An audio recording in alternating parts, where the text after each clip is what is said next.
counseling children in education sector. He has more than 92 centers all over India. He has 5 international centers. Brain Wonders has done more than 2 lakh DMIT reports since its inception. Can we all welcome Mr. Manish Naidu on stage? Good evening. I actually wanted to sell my concept and product, but seeing all the beautiful work you all have done, I think a round of applause goes to all you teachers, coordinators, educationists, and principals. Please give a round of applause for yourself.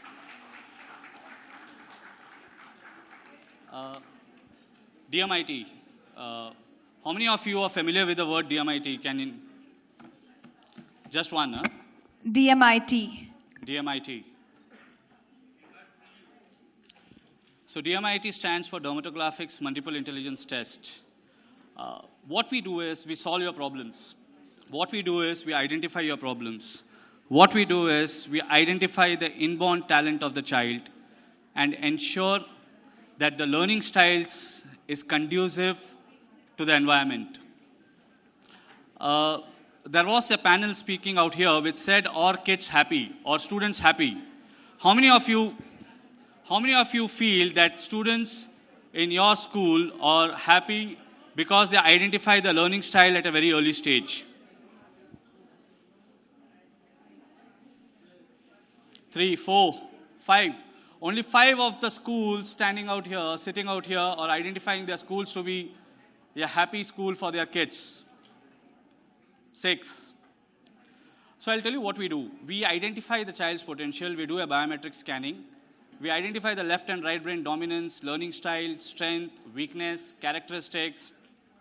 And we see, it's like Sachin Tendulkar and Lata Mangeshkar. If Lata Mangeshkar was being told to maybe bat, and if Sachin Tendulkar was told to sing, it would have been very difficult. Somebody was talking about Chakravyu, the earlier panel members.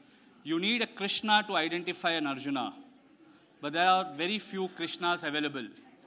DMIT is the only way in which one can have a Krishna in life. DMIT shows you who you are. If God would have wanted you to have your own report, nothing comes closer to DMIT. I invite you all to have a look at our website, understand the concept. There will be free sample tests happening to each and every counselor, educator out here.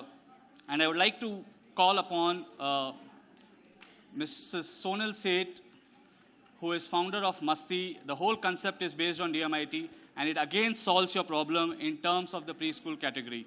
Have a great round of applause for her. Hi, good evening, everyone. I know it's the fag end of the day. I'm going to try and make this pretty quick. Thank you, Manish. Thank you for introducing DMIT and Masti.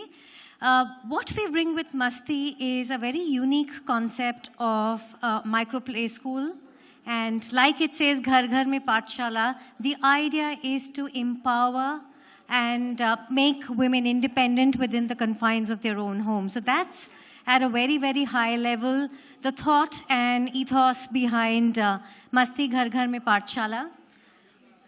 Moving ahead, what does it mean? What does it mean for the world out there? Where ideally, there are 3 ways in which we can engage in Masti. One, obviously we reach out to every woman in Tier 1, Tier 2, Tier 3 cities who are at home, who are graduates, who are educated, however, who haven't got an opportunity to go out and work. So that's our first audience. We want to reach out to them. We want to make entrepreneurs out of them. That's our first target audience.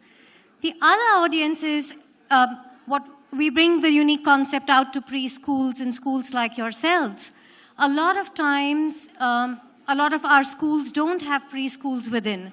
What we are willing to do is we are willing to give you the entire wherewithal. We are willing to give you the entire concept, the method, the content, and also support you throughout the year. Basically, just do a build, operate, transfer. So for all of you school owners, principals, if you feel that you want to actually start a very, very unique preschool concept within your schools, please do let us know. We would be very, very happy to work together. Last but not the least, how can current preschools or schools that are existing for a very, very long time contribute in this entire social message, this social journey that we are set out to do? You can actually become Masti hubs. What that means to you, how can you actually partner with us in this bandwagon, in this nice social journey that we are set out to be? Please let us know, and we'll connect with you as well. Just to let you know, what is it in Masti and how is it different? The very, very first thing is that through Masti, we are wanting to make a happy, confident child. That's the end outcome that we are aiming at. What we do have is everything and anything that another play school concept has. So right from competitive skills to gross and finer motor skills, physical development, we also help the child adjust to a new environment. There are lots of changes that come through. It is a very, very global environment. All our children are global citizens.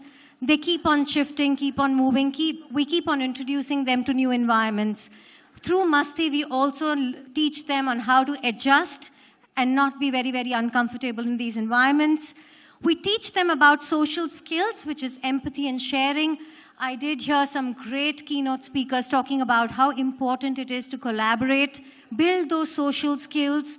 We are mostly now staying in nuclear families. Some of the concepts of playing with other children, etc., don't exist anymore. Hence, it becomes even more important that we teach our children to build social skills. Memory and thinking development, that is also another thing that we do, and emotional regulation, very important, through which we also bring in values and behaviors to the children. We heard about how important cultural diversity is in this world, so are values. So these are some of the unique points and USPs of Masti. Like Manish mentioned, the entire base is built on DMIT. When we do a DMIT test, we figure out the left brain, right brain, we figure out the strengths, and that helps the teacher kind of work on every individual student accordingly. We believe in programming the subconscious mind, and hence our entire content is built on the neuroscience of play, which believes that in a play environment, the learning is not only sustainable, but because it comes from the intrinsic level of a child, he will remember it for a long, long time. Last but not the least, we also provide a parenting guideline. So for us, it is holistic development. It's not only limited or restricted to the environment of the school, but we also provide a complete and detailed parenting guideline to ensure there's holistic development. Can we move on? Great. And this is just a little bit on the program details. We have level 1, level 2, level 3 programs. I'm not going to read through this. I think most of you are already aware. The curriculum is broken down to day by day, minute by minute for a teacher who's going to be running this program. Every little detail has been chalked out, and every little detail to support this has been worked out. So there is an entire very, very detailed curriculum available to kind of help the teacher through this journey. Brilliant. These are the centers we have developed. There are 6 centers around Masti. I'm just going to quickly run you through them. Saksham is for identifying potential and establishing roadmap. That is where DMIT has been plugged in. We have Aditya, which is balancing of energy levels. So how do you actually balance out the entire energy that a child possesses? Kilkari is nothing but emotional control and management. How do you teach the child to actually control his emotions and kind of utilize them in a more productive manner? Prajwal is memory, thinking, and creativity, everything and anything around it. Kopal is growth assessment. It is nothing but a milestone-driven assessment tool. So that's what Kopal is about. And Mutti Mein Sitare is nothing but the entire reporting that sits behind this. So at the end of every journey, the parent is able to see milestone by milestone the progression of the child. Other than that, we also have, obviously, the basic curriculum, which is the Math Center, Reading Center, and the Writing Center, which focuses on the core skills needed to develop a child. Basically, what this means is through Masti, we make them ready to kind of move up to the next level. The child is more comfortable, he's emotionally stronger, and he feels very, very secure in the environment he's going to move into. That is it about Masti. If you do want to know more, if this interests you in any way, please reach out to us. We have a stall here. We're there for the next couple of hours. I'll be happy to actually take you through the ethos and the thought behind Masti and what it could mean for you. So thank you very much. Thank you so much. Also, Mr. Manish Naidu from Brain Wonders, as she said, invites you all to their stall for the press coverage. I request you all to kindly visit their stall. Thank you so much. Well, ladies and gentlemen, we have an award to give away, and this award is for India's top 10 boys boarding school, and number 2 in India goes to Sarla Birla Academy. Can we all give it up, ladies and gentlemen, for Sarla Birla Academy, Bengaluru, Karnataka. I request Mr. Anil Sharma to come up on stage and felicitate.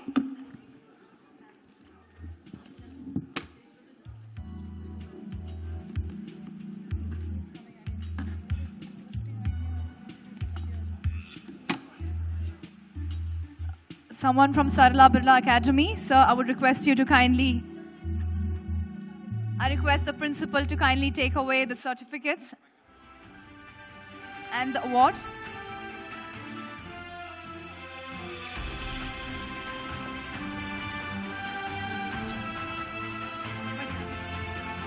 Next up, we have India's top 10 girls boarding school, Shah Satnam Ji Girls School, Sirsa, Haryana, which is ranked number 8 in India, number 2 in Haryana, and number 1 in Sirsa.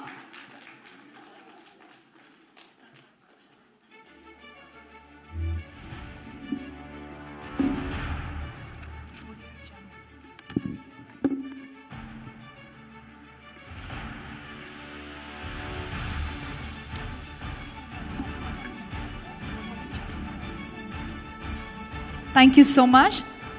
Next up, we have the keynote speaker, Ms. Kadambari Mattu. She has over 30 years of experience internationally and nationally. She's been a teacher, trainer, principal, and consultant for school setup, recruitment, and school systems. She's currently the Vice President of GEMS Education. Can we have you on stage, ma'am? Can we all applaud, ladies and gentlemen, and welcome Ms. Kadambari Mattu?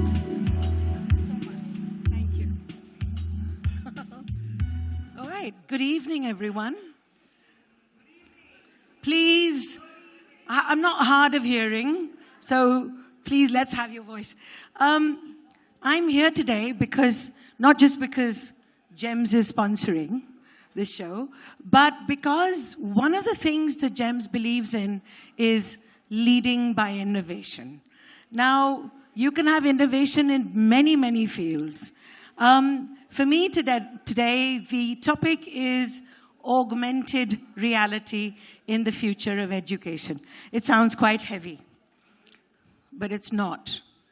Okay, so here we are, as you can see, leading through innovation, and I want you to have a look at this photograph. Can anyone tell me what they think about the children, the environment? What do you think is happening? Please, lots of loud answers if you can. In your opinion, I'm asking a close-ended question. Is there any learning visible in this picture? Yes or no? No? Right. No learning. They seem to be puzzled, which isn't a bad thing, really, being puzzled.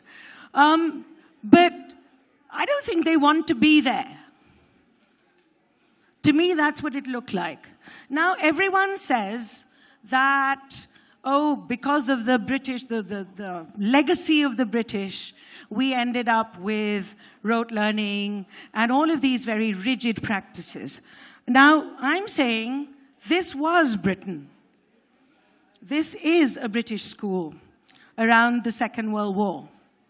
And Britain managed to fight their way out of this rigidity. So why on earth are many, many schools in India still sticking with it? They changed, we haven't. And I'm very, very happy to hear everyone today, because to me it seems like people have changed. There's more progressive education. I don't know about alternative, which to me means something a little more radical, but certainly progressive education. So, sorry. Yeah. Now, to me, and forgive the grammar, it isn't "your were born," but this cartoon actually exemplifies why it is that we need to try something different, right? This is the generation we're dealing with, and if we do not vibe with the way they think, there will be very little chance that we can actually educate them. How many of you play a game called Pokemon? Thank you. Great. Thanks, Vandana. That's nice to hear. Great. So I do. Pokemon, and please find out what your students are doing with their mobile phones. Pokemon is something that I learned from my daughter, and I didn't realize at the time, but that was a classic case of augmented reality. All right? So for those of you who are still puzzled by this rather heavy term, that should give you some idea, and I will move on to the fact that it is something we need to think about. Everyone said, why are you so fixated on this is your latest fad, you've started thinking augmented reality coming and going, so clearly you need to think about it. Well, I'm here because I am now 61 years old, a proud 61 years old. I'm waiting for some of the benefits of being a senior citizen. But I also want to show that change is possible. And this is actually started, this love affair with technology started actually in 1995 when I was with the British school and I felt stupid and ignorant because I used to look at what the children were doing in the IT lab and I didn't know what it was. So being the sort of person I am, I went off home and I told my husband, we are buying a computer. So he said, oh, but they're jolly expensive, right? And I said, yes. And by the way, it was 48,000 rupees in the year 1995, and it wasn't a pleasant-looking thing at all. It was a large box, right? So we paid for it over 12 months, because that's all we could manage together. And I fiddled with it, and I fiddled with it, and I learned. And the benefit of whatever I learned was then handed over to the British school that still has a lot of marked books, creative ways to mark drama. All of that is part of their archive now, which is great. So when you talk about learning, major education after formal schooling, that's what you're all doing. You've done your school. You're here. That's learning. What you're learning from every single person around you, that's learning. So this is wonderful because it shows that this is really, really important. New moral issues are going to plague us, and we have to keep it up. A speaker earlier on talked about the fact that, you know, there are different kinds of families. But if you look at a social studies book, and I was looking at it because I was looking at new books before the year started, and I saw that every single book had either a nuclear family or a joint family, and that's there year after year after year, and it never seems to go beyond that. So I ask you, are you not adding anything to the textbook? I hope you are, because the whole premise of this presentation is that we need to make learning real. Right.